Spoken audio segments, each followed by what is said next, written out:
Dice: misericordioso y clemente es Jehová, lento para la ira y grande en misericordia. No contenderá para siempre, ni para siempre guardará el enojo. No ha hecho conforme a nuestras iniquidades, ni nos ha pagado conforme a nuestros pecados. Porque como la altura de los cielos sobre la tierra, engrandeció su misericordia sobre los que le temen. Bueno, vamos a estudiar esta parte de la Biblia. Este es el primer punto que se llama: Dios nos trata de acuerdo con su amor. Porque se imagina, hermanos, si Dios nos tratara, si Dios nos tratara de acuerdo a como nos merecemos, ¿qué pasaría con nosotros si Dios nos tratara de acuerdo? Dice en el Salmo que no nos ha pagado conforme a nuestros pecados, ni ha hecho conforme a nuestras iniquidades, ¿verdad? ¿Qué pasaría entonces si Dios nos pagara conforme a nuestros pecados? Pues pasaría algo similar como Sodoma y Gomorra, ¿no? Que Dios les pagó conforme a sus pecados, porque ahí no quisieron saber nada de Dios, ¿verdad? Entonces, como varias veces también Dios pagó conforme a sus pecados a su pueblo de Israel, que los mandaba a cautividad, permitía que estuvieran en cautividad. ¿Por qué? Porque no querían nada con Dios, ¿verdad? Les mandaba a sus profetas y les hablaba y les decía: tienen la solución para ser libres, y no querían, y pues estaban cautivos, ¿verdad? Entonces, vamos primero con este punto que se llama: Dios nos trata conforme a su amor. Listo. Vemos el primer versículo, el versículo 8, que dice que Dios es misericordioso y clemente, es el Señor, lento para la ira y grande en misericordia. Y bien, vamos primero porque aquí vemos una palabra que nos llama la atención, que es la primera palabra: misericordioso. ¿Sí? ¿Qué es misericordioso? ¿Alguien sabe qué es misericordioso? Aparece en el Antiguo Testamento 240 veces para referirse a Dios, que es misericordioso. Muy bien, en un significado, en el significado bíblico literal, habla de amor constante. Esa es la misericordia de Dios, amor constante, ¿verdad? Porque la etimología o de donde viene la palabra misericordia se divide en dos palabras: es miseri y cordis, que es necesidad del corazón, ¿verdad? Esa es la palabra, eso es lo que quiere decir misericordia. Pero en el significado bíblico quiere decir amor constante, alguien que está dispuesto a compadecerse de los sufrimientos y necesidades de los demás. Entonces, bueno, vamos a desmenuzar todo el versículo y ya llegamos a la conclusión. ¿Qué nos quiere decir? Pero para empezar, pues bueno, misericordioso ya sabemos que es un amor constante de Dios. Vamos con la siguiente palabra que llama la atención ahí: es clemente, lo que decía el pastor, ¿verdad? Y clemente quiere decir dulce. Clemente quiere decir, hay personas que son apáticos, ¿verdad? Bueno, clemente es lo contrario, que es empático, ¿verdad? Eso es que el Señor es clemente. Una persona empática siente el sufrimiento de su prójimo, ¿verdad? De su hijo, del vecino, del amigo, de quien sea, siente el dolor. Entonces, misericordioso y clemente. Hay una cita, si alguien me la puede leer por favor, en Hebreos 4:15. Porque esto es lo que es Jesucristo. Jesucristo es empático, ¿verdad? Jesucristo sabe y conoce todos nuestros sufrimientos y necesidades. ¿Por qué? Porque Él estuvo aquí en la tierra, el Verbo se hizo carne y habitó entre nosotros. Quiere decir que se hizo un hombre como nosotros, que se hizo un humano como nosotros y padeció todas nuestras... Así es, Isaías 53, 4 y 5, Él llevó todas nuestras enfermedades y dolencias, ¿verdad? Y por sus llagas somos curados, ¿verdad? Hebreos, sí. Dice: porque no tenemos un sumo sacerdote que no pueda compadecerse de nuestras debilidades, sino uno que fue tentado en todo según nuestra semejanza, pero sin pecado. Así es. Entonces, esa cita nos da a entender que Jesucristo es empático con nosotros, ¿verdad? Entiende nuestra naturaleza, entiende nuestras debilidades, entiende nuestros problemas, nuestros sufrimientos, porque ese versículo nos da a entender que tenemos un sumo sacerdote que también sufrió todo lo que nosotros sufrimos, ¿verdad? Eso es clemencia, eso es ser empático con los demás. Entonces, misericordioso, constante amor, y clemente, que es dulce o empático. Y luego vamos con la siguiente, aquí ya se pone más interesante porque dice que es lento para la ira, ¿verdad? ¿Qué quiere decir esto? Que Dios espera pacientemente, ¿verdad?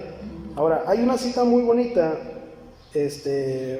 si la puedes preparar, primero de Juan 4:10. Entonces, dice que Dios es paciente. Cuando habla de que es lento para la ira, Dios es paciente, está esperando. Hay una cita en Pedro también que dice que Dios espera que todos procedan al arrepentimiento. Él está esperando con amor que sus hijos regresen a Él. Entonces, pero habla de la ira. En el Antiguo Testamento hay algo que aplacaba la ira de Dios. ¿Qué era? Los sacrificios, ¿verdad? Había algo que subía hasta la presencia de Dios, que se llamaba propiciación, ¿sí? Cuando un animal lo mataban, lo ponían en el holocausto y subía esa propiciación hasta Dios, y esa propiciación aplacaba la ira de Dios, ¿sí? Entonces ahora, en esta dispensación, en esta administración que se llama gracia, nosotros estamos en la gracia. ¿Qué aplaca la ira de Dios? En esto consiste el amor, no en que nosotros hayamos amado a Dios, sino en que Él nos amó a nosotros y envió a su Hijo Jesucristo en propiciación por nuestros pecados. Entonces, ¿qué aplaca la ira de Dios? En el Antiguo Testamento, esa propiciación de esos animales, ¿verdad? Pero en el Nuevo Testamento dice que Dios nos ama tanto, va de la mano con Juan 3:16, que Dios nos amó tanto que Dios envió a su unigénito para dar su vida y para que esa propiciación subiera hasta Dios y aplacara para siempre la ira de Dios en cuanto a sus hijos, ¿sí? En cuanto a los que reciben a Cristo. Entonces, la iglesia, los líderes, los que predican, no pueden decir que la iglesia está bajo la ira de Dios aunque esté pasando por una prueba. Jamás la iglesia, jamás un hijo de Dios, jamás alguien que ha aceptado a Jesucristo puede estar bajo la ira de Dios. ¿Por qué? Porque ya aplacó la ira de Dios por medio de esa propiciación que es Cristo, ¿verdad? Entonces, eso es muy importante, porque nadie nos puede venir a decir, es que ustedes están bajo la ira de Dios, o es que Dios está enojado con nosotros, ¿no? Dios por medio de Jesucristo aplacó su ira, aplacó su furor, aplacó su enojo, ¿ok? Entonces, ya no hay más ira para nosotros, y para las que todavía no llegan, pues Dios es lento, Dios está esperando a que lleguen, ¿verdad? Ahora, la siguiente frase es grande en misericordia. Dios tiene toda la disposición para perdonar y compadecerse, y es incalculable e inentendible la misericordia de Dios. Cuando dice grande, más adelante dice que hasta la altura de los cielos, más adelante, más abajo. Pero cuando dice grande en misericordia, está dando a entender el salmista que es una misericordia que no se puede entender humanamente, ¿verdad? No podemos entender a Dios humanamente. El teólogo, el que tiene muchos doctorados, el que conoce tantas Biblias, el que ha escrito Biblias, ha traducido Biblias, muchos comentarios, todo, aún ni él puede llegar a entender la misericordia o los juicios de Dios o el entendimiento de Dios, ¿verdad? Nosotros hacemos lo posible. ¿Por qué? Porque es un mandamiento escudriñar también la palabra. Y dentro de escudriñar, pues llega la revelación, ¿verdad? De su palabra. Pero no podemos entender su amor con nosotros, no podemos entender su misericordia, su clemencia, su amor para con nosotros. Entonces, en este primer punto, pues la idea es de que es grande el amor de Dios, es muy grande. Dios se pone en nuestros zapatos, que nos ama tanto, que es lento para su ira, que nos espera a que regresemos a Él, ¿verdad? Como el hijo pródigo, y grande en misericordia. El hijo pródigo, el padre, pues es una imagen, una figura de Dios con nosotros. ¿Por qué? Porque llega el hijo pródigo y dice que el padre lo ve desde lejos y que es movido a misericordia, ¿verdad? Otro fuera yo, por ejemplo, no, ¿por qué te fuiste? Pues, ahora, como decía el hijo pródigo, voy a llegar y de perdida que sea como un jornalero, ¿verdad? Como un trabajador de mi padre, come mejor que yo, que como yo estoy comiendo, pero no. Lo ve el padre y es movido a misericordia. En vez de que el padre se enoje, no, es movido a misericordia. ¿Por qué? Por ese amor que es tan grande, ¿verdad? Entonces, vamos al siguiente punto, que es: no contenderá para siempre, ni para siempre guardará enojo. Esta frase la dice varias veces la Biblia, ¿sí? Por ejemplo, ¿dónde la dice? Génesis 6:3, cuando Dios se arrepiente de haber hecho al hombre, ¿verdad? Cuando está triste, su corazón está triste, y dice: no contenderá más mi espíritu con el hombre, porque de cierto él es carne, ¿verdad? Génesis 6:3. Génesis 6:3, Salmo 85:5, Jeremías 3:5, hablan de esto mismo que dice: no contenderá para siempre, ni para siempre guardará enojo. Pero está hablando de una idea diferente a esta. En las otras, Dios está enojado y Dios dice: ¿saben qué? Dios está como diciendo: ¿saben qué? No me importa, ya no me interesa, no voy a contender con ustedes, ya no voy a pelear, ¿sí? Como en Génesis, ¿qué dice? Dios dice: ya no voy a pelear con ustedes, ya no voy a seguir tratando con ustedes, y luego vino el diluvio. ¿Qué quiere decir eso? Que Dios se hartó, ¿verdad? Que Dios se hastió de la humanidad en ese entonces, y Dios dijo: ya no voy a hacer nada por esta gente, no voy a contender para siempre. Pero en esta idea, en el Salmo 103, versículo 9, habla de una idea de amor que no va a contender para siempre, sino que nos va a dar el perdón.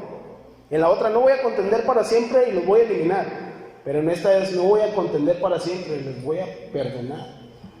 Esta es la idea de este versículo, ¿sí? En otras palabras, este versículo dice que Dios no tomará en cuenta la agresión o las faltas. ¿Por qué? Dice: ni para siempre guardará el enojo, ni para siempre guardará las faltas, ni para siempre va a guardar en lo que nosotros le hemos fallado. ¿Estamos de acuerdo? ¿Hay alguna pregunta hasta aquí?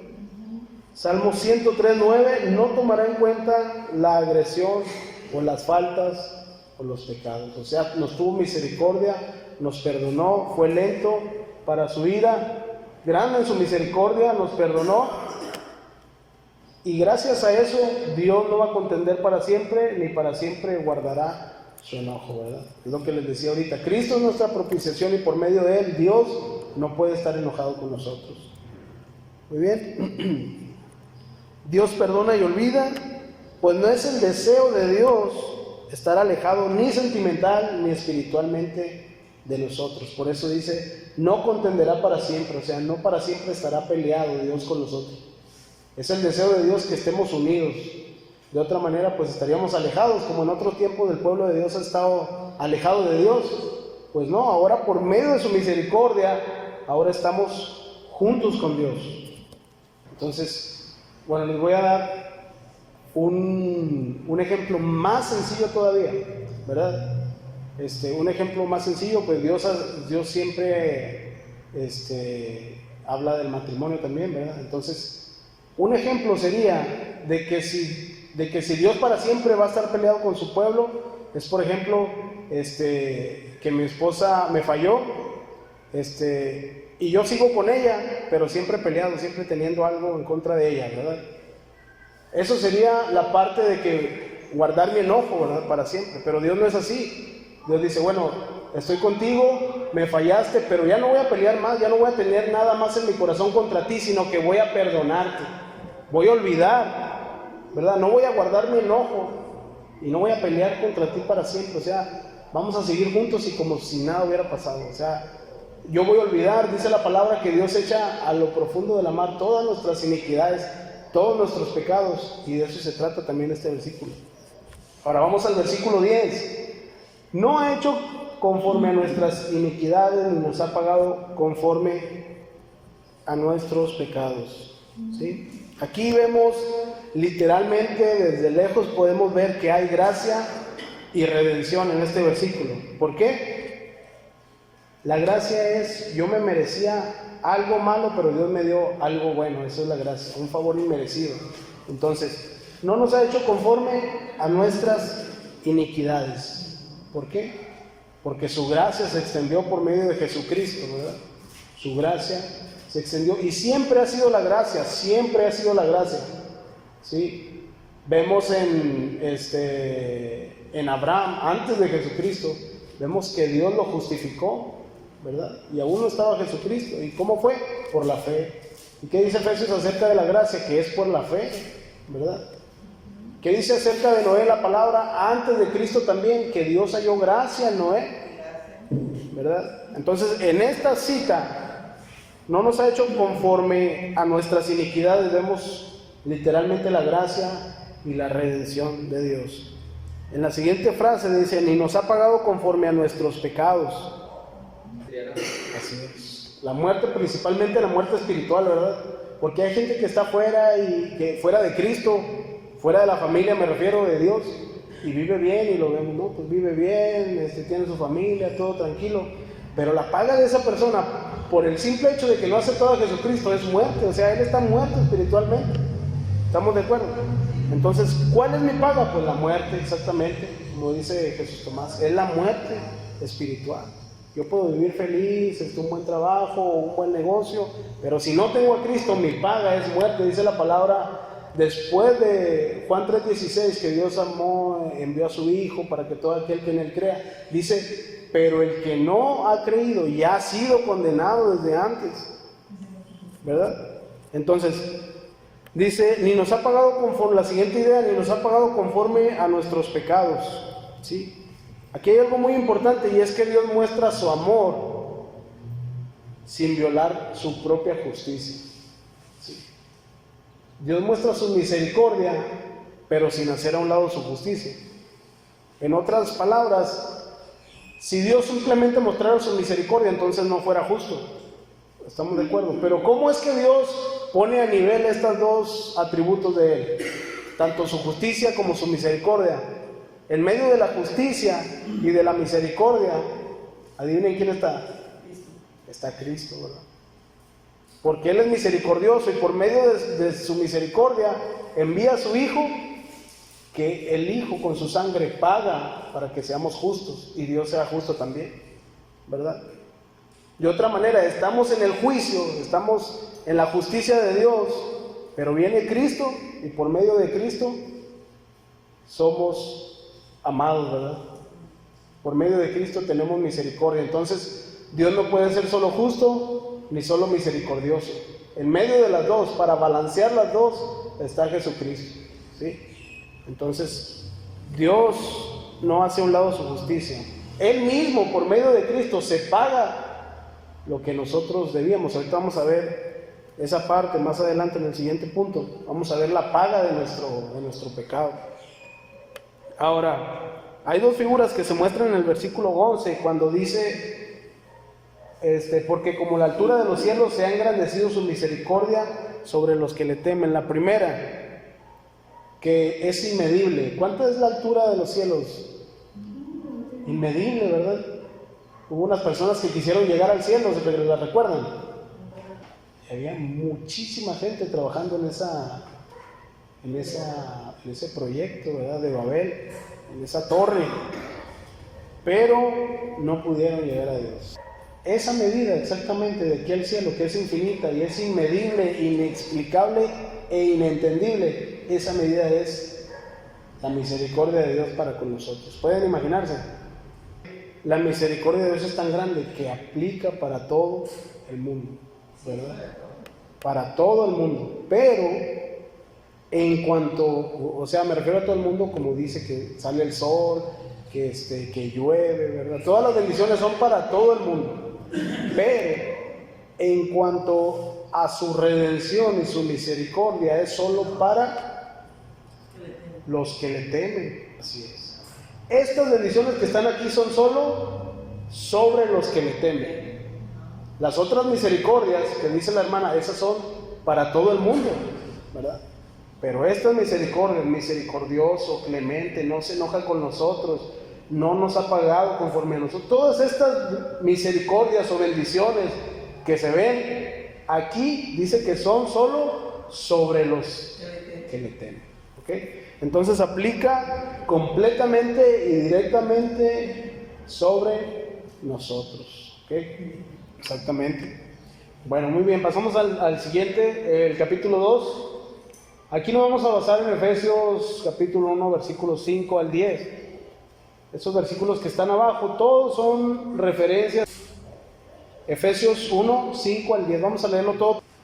En amor, habiéndonos predestinado para ser adoptados hijos suyos por medio de Jesucristo, según el puro afecto de su voluntad, para alabanza de la gloria de su gracia, con la cual nos hizo aceptos en el amado, en quien tenemos redención por su sangre, el perdón de pecados, según la riqueza de su gracia, que hizo sobreabundar para con nosotros en toda sabiduría e inteligencia, dándonos a conocer el misterio de su voluntad, según su beneplácito, el cual se había propuesto en sí mismo, de reunir todas las cosas en Cristo, en la dispensación del cumplimiento de los tiempos, así las que están en los cielos como las que están en la tierra.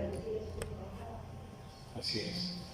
Bueno, sigue hablando este tema del amor, este punto, ¿verdad?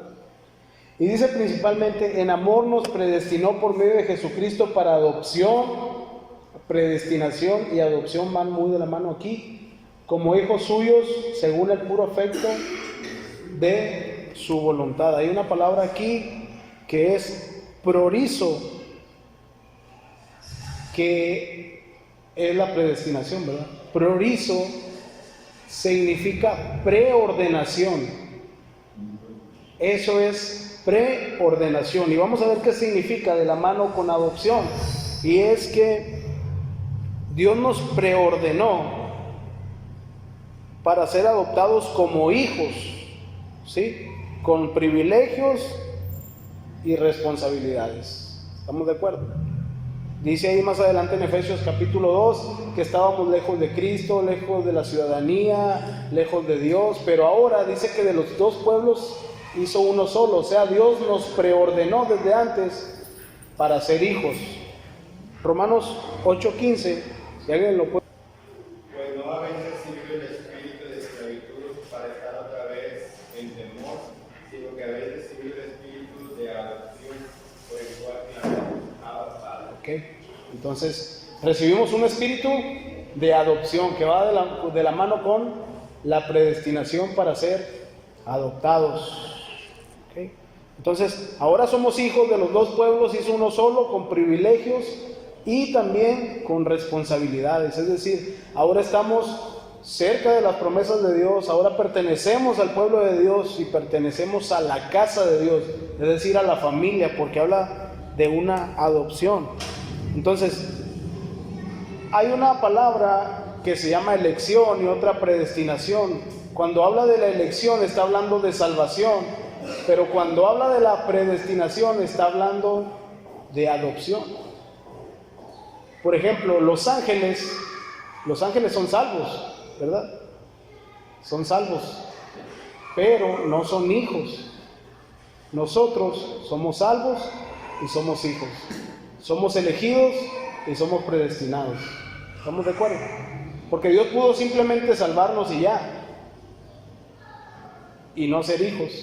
Pero no tan solo nos salvó, sino que también nos adoptó. ¿Estamos de acuerdo? Son dos cosas muy diferentes. Entonces, este versículo nos dice que por medio de su amor Él nos preordenó para ser su familia, para ser parte de su casa, para ser parte de sus hijos, según el puro afecto de su voluntad. ¿Estamos de acuerdo con esta primera idea? Que Dios nos predestinó para ser adoptados, es decir, nos preordenó. Cuando usted va a adoptar a alguien, usted tiene que llevar una preordenación con papelería y demás para poder adoptar a alguien. Bueno, es la misma idea que habla Pablo en este versículo, en esta idea, que Dios hizo todos los trámites, hizo todo lo que tenía que hacer para preordenarnos como hijos, ¿sí? No simplemente somos salvos, sino que también somos hijos. Entonces, en la segunda parte dice el puro afecto de su voluntad, es decir, en palabras muy vulgares, porque Dios quiso, ¿verdad? Por eso nos hizo hijos. El puro afecto de su voluntad da a entender o quiere decir que Dios, para quedar Dios satisfecho, rodeado de hijos conforme al unigénito, ¿sí? ¿Cuál es el puro afecto de su voluntad?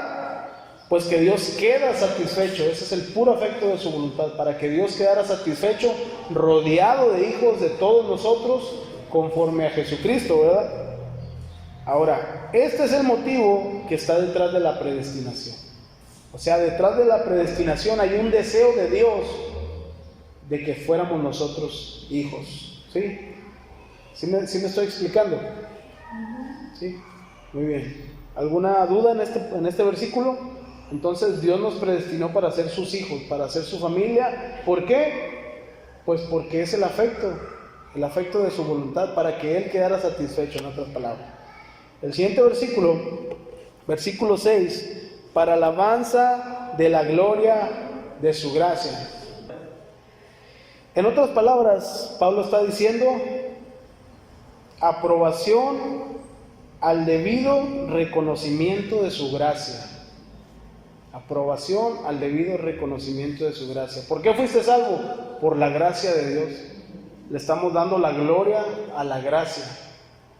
¿Por qué eres salvo? No, por mis obras. Hay unas religiones que no practican este versículo, no le dan la gloria a la gracia de Dios. ¿Y los cristianos cómo somos salvos? Gracias a la gracia de Dios, ¿verdad? Eso es darle la gloria, eso es dar la alabanza a la gloria de su gracia. ¿Cómo somos salvos? Por la gracia de Dios. ¿Por qué eres salvo? Por la gracia de Dios. ¿Por qué cambiaste? Por la gracia de Dios. ¿Por qué ya no eres el mismo? Por la gracia de Dios. Ahí estamos dándole alabanza a la gloria de su gracia, ¿sí? Pablo declara en este versículo que todo lo que ha hecho Dios merece el elogio y el reconocimiento del hombre, en otras palabras, ¿sí? Pablo está diciendo que todo lo que Dios hace merece el elogio y el reconocimiento del hombre. Hacemos la otra parte del versículo, aceptos en el amado. ¿Qué quiere decir esto? Pues que por medio de Cristo literalmente somos aceptados. ¿Quién es el amado? Jesucristo. Vamos a leer esos dos versículos que están abajo. Vamos con Colosenses 1:13. Colosenses 1:13. El cual nos ha librado de la potestad de las tinieblas y trasladado al reino de su amado Hijo. Okay. ¿Nos ha librado de qué? La potestad de las tinieblas y trasladado al reino de su amado Hijo, ¿verdad? Habla de un amado. Aquí también aceptos en el amado. El amado es literalmente Jesucristo, ¿sí? Entonces, vamos al siguiente versículo. ¿Alguna duda hasta aquí? Muy bien, versículo 7. En quien tenemos redención por su sangre y perdón de pecados. Todos esos versículos de abajo son refuerzos para entender este versículo. Por ejemplo, vamos a leer Levítico 17:11. A ver. 17:11 dice: porque la vida de la carne en la sangre está, y yo les he dado para hacer expansión sobre el altar por vuestras almas, y la misma sangre hará expiación de la persona. Ok. Entonces, un animal limpio llegaba y hacía expiación, cubría el pecado, ¿sí? Con su sangre. Y aquí habla de lo mismo, habla de que en Jesucristo tenemos esa sangre que Jesucristo derramó, hace redención para con nosotros. Nosotros, ¿cuánto le debemos a Dios? O sea, si yo voy delante de Dios y yo le digo, ¿cuánto le debo a usted, Señor, para salvar mi alma? ¿Qué puedo hacer para pagarte mi alma? ¿Verdad? Entonces habla de una redención del griego, apolútrosis. ¿Qué quiere decir esta palabra? Quiere decir pago requerido para dejar libre a una persona de la esclavitud. Esa es es redención, el pago requerido para dejar libre a una persona de la esclavitud. ¿Sí? Entonces, ¿cuál era el precio del hombre? ¿Cuál es el precio de nosotros? ¿Cuál es el precio de nuestra salvación? Jesucristo, en quien tenemos perdón de pecados por su sangre. ¿Cuál es el precio de nuestra vida? La sangre de Cristo, ¿verdad? Y por medio de esa sangre tenemos perdón de pecados. ¿Alguna pregunta de este versículo? Pasamos al segundo. Perdón, al siguiente, versículo 8 dice: hizo sobreabundar para con nosotros toda sabiduría e inteligencia. Hay algo muy importante aquí, que el versículo 9 habla de un misterio también. Alrededor de la Biblia habla de muchos misterios de Dios, ¿verdad? Dice que a Pablo le fue dado un misterio, ¿cuál? El de llevar el evangelio a los gentiles. Ese es un misterio, pero aquí está hablando de un misterio de amor, un misterio de salvación, y tiene que ver con este versículo. Dice que nos hizo hacia nosotros sobreabundar toda sabiduría e inteligencia. En su gracia, Él nos ha dado a conocer planes divinos y terrenales, ¿verdad? Nosotros llegamos a Cristo, y en cuanto llegamos a Cristo empezamos a conocer muchas cosas, empezamos a entender muchas cosas. Planes divinos, por ejemplo, en cuanto al principio y al final de este mundo, el principio y final terrenal, en cuanto al Apocalipsis, en cuanto a los cielos. Dios nos ha revelado todo eso. ¿Por qué? Porque nos ha dado sabiduría e inteligencia. Nos ha revelado lo que hay en el cielo, ¿verdad? ¿Dónde se revela eso? En Apocalipsis, creo 3 o en el capítulo 4, revela todo lo que hay en el cielo, los 24 ancianos, los seres vivientes, lo que hay en el cielo, el trono de Dios, los que están debajo del trono de Dios. Y todo eso es una sabiduría que solamente la entendemos los que hemos llegado a Cristo, ¿verdad? Y también nos da sabiduría e inteligencia en cuanto a lo terrenal, que podría ser como, pues vivir sabiamente, ¿verdad? Dios nos da toda esa sabiduría, toda esa inteligencia para saber tratar con todos los problemas cotidianos de la vida. Es decir, si yo tengo un hijo bien rebelde que no puedo con él, Dios nos ha dado sabiduría e inteligencia. ¿Por qué tenemos que ir con un psicólogo o con alguien a hablar con el hijo? Ahí en la Biblia está la respuesta. Si estoy a punto de perder mi matrimonio, ahí en la Biblia está la respuesta. Si tengo problemas con un vecino, ahí en la Biblia está la respuesta. Si tengo problemas con mis papás, ahí en la Biblia está para todo. Todo, cualquier problema, que tengo problemas con los compañeros del trabajo, ahí está. Con el jefe, ahí está. Si eres jefe, con los súbditos o los empleados, ahí está. Pues bueno, ahí en la Biblia hay todo. Entonces, hermanos, hay iglesias. A mí me da tristeza ver esto, que hay iglesias que tienen un departamento de psicología. ¿Pero por qué tienen un departamento de psicología? Si el Espíritu Santo es nuestro psicólogo, Él nos puede solucionar, Él nos puede sanar de cosas en la mente, cosas en el espíritu, sentimientos en el corazón, sentimientos arraigados. Es el Espíritu Santo. Todo lo demás son filosofías humanas. Aquí está, por eso dice el Señor que nos ha dotado de todo, sabiduría, nos ha dotado de misericordia, de perdón, nos ha dotado con la sangre de Cristo para redención, y aparte nos ha dotado de inteligencia, de sabiduría e inteligencia para que tengamos todo en la vida. Vamos al versículo 9. Quedó explicado, que Dios nos ha dado sabiduría e inteligencia y sobreabundar. O sea, no solamente tenemos sabiduría e inteligencia, sino que nos dio en abundancia, ¿verdad? Santiago también habla que el que sea falto de sabiduría, pídasela a Dios, que Él la dará en abundancia, ¿verdad? Muy bien. Este versículo 9 dándonos a conocer el misterio de su voluntad según el beneplácito, el cual se había propuesto en sí mismo. Ahí hay citas para reforzar. ¿Y qué es esto? ¿Qué es el misterio de su voluntad? Pues Cristo, su obra y su administración, porque todavía a Cristo le hace falta algo, no en cuanto a que Cristo necesite, sino que en la historia bíblica todavía hay otro lugar para Cristo más adelante, que es después del Apocalipsis, después de la tribulación, que ahorita lo vamos a ver más adelante. Entonces, ¿Cuál es el misterio de la voluntad? Cristo, su obra y su administración de todo. Este es el misterio de su voluntad. Antes era conocido, o sea, en el Antiguo Testamento sabían que iba a llegar un Mesías, por eso los judíos esperaban a ese Mesías, ¿verdad? Sabían, conocían, como dice Hebreo, era sombras de lo que había de venir. En el Antiguo Testamento era una sombra de lo que había de venir, pero ahora ha sido revelado, ¿verdad? Ese misterio de Dios que habla en este versículo, el misterio de su voluntad, ha sido revelado. Cuando dice que se había propuesto en sí mismo, quiere decir que Él ya conocía, que Él ya sabía lo que había de venir. Al mundo, a la tierra, en el Antiguo Testamento, a los profetas les dio solamente sombras, les dio solamente como pistas de lo que iba a venir, pero Dios ya conocía todo. Por eso dice que se había propuesto en sí mismo. Y por último, aquí es lo que le digo acerca de Cristo: reunir todas las cosas en Cristo.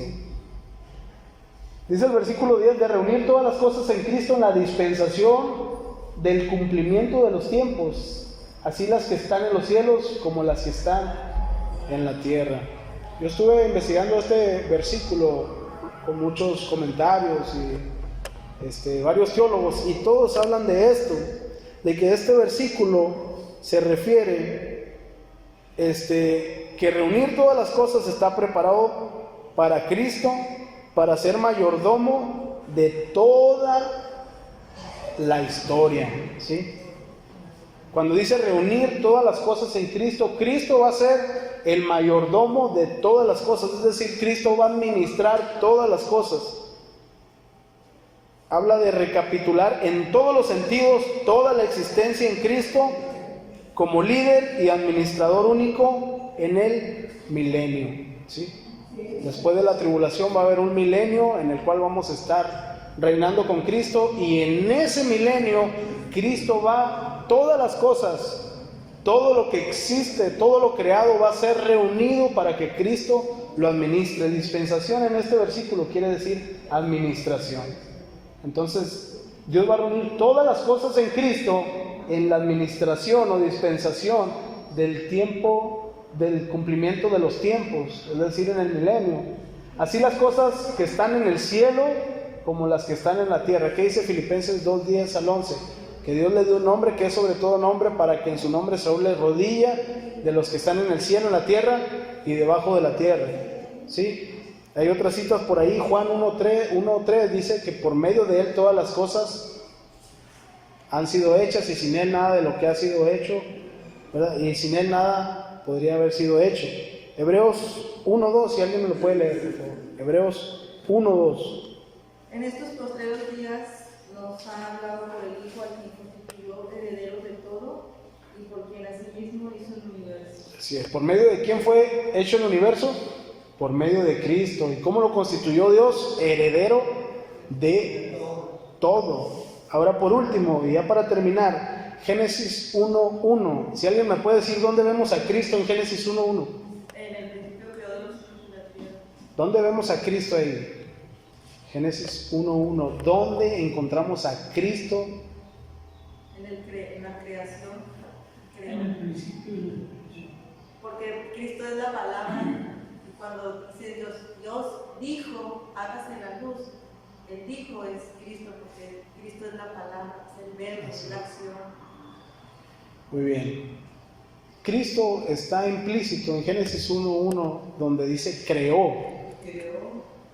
Ahí está Cristo, ¿sí? Que vemos en Juan 1:3, que todas las cosas por el medio de Él fueron hechas. Que vemos en Hebreos 1:2, que por medio de Él fue hecho el universo, ¿verdad? Cristo desde el principio y hasta el final de la dispensación, del tiempo, ahí va a estar Cristo también. Entonces, por último, les voy a dar una información de ahí de Génesis 1:1, cuando dice creó, está hablando de una palabra que es bará en el hebreo. Bará quiere decir que es una palabra que solamente puede ser usada por Dios. Bará viene tanto poder de crear de la nada, y bará también quiere decir que es un verbo, ¿sí? Entonces, en Juan 1:1, ¿qué vemos? En el principio era el verbo, y el verbo estaba con Dios, y el verbo era Dios. Entonces vemos desde el principio y hasta el cumplimiento de los tiempos, así las que están en los cielos como las que están en la tierra, todo va a ser reunido. Esta palabra reunir también quiere decir resumir. Entonces todo va a ser resumido, todo va a ser reunido en Cristo en el milenio, ¿sí? Nos vemos por allá en el milenio, si es que si el coronavirus termina con la humanidad, allá nos vemos. ¿Ok? Entonces, qué hermoso es Cristo, que nos da su amor, porque no vamos a ser millonarios, porque esta vida va a pasar, esta vida se va a terminar, esta vida pasa pronto. Vemos a los niños y de repente los volvemos a ver y ya están del tamaño de la mamá, del papá, ¿verdad? Esta vida se va, esta vida es vanidad, como dice Salomón. Cuando pase esta vida hay una vida eterna. Y si nosotros aceptamos a Cristo, si nosotros llegamos al Padre por medio de Cristo, entonces vamos a estar para siempre en la vida que realmente existe, en la vida que realmente va a ser eterna. Ahí vamos a estar viendo las bendiciones.